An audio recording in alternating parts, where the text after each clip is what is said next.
नमस्कार दोस्तों। आप पूरी ज़िंदगी काम करेंगे, पर क्या रिटायरमेंट के बाद पैसा काम करेगा? ज़्यादातर लोग सोचते हैं रिटायरमेंट दूर है, बाद में सोचेंगे।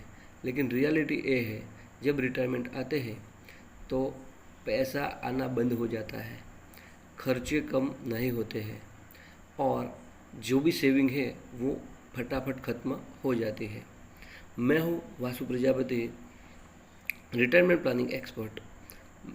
अगले 75 दिनों के लिए मैं लेके आ रहा हूँ simple tips, real life planning और सही तरीके रिटायरमेंट करने के। 1 मिनट का वीडियो, लाइफ टाइम का काम। अगर आप भी चाहते हैं बिना टेंशन वाले रिटायरमेंट, तो इस वीडियो को लाइक करें, शेयर करें और कमेंट में आई एम रेडी लिखें। कल मिलते हैं दूसरी वीडियो के लिए।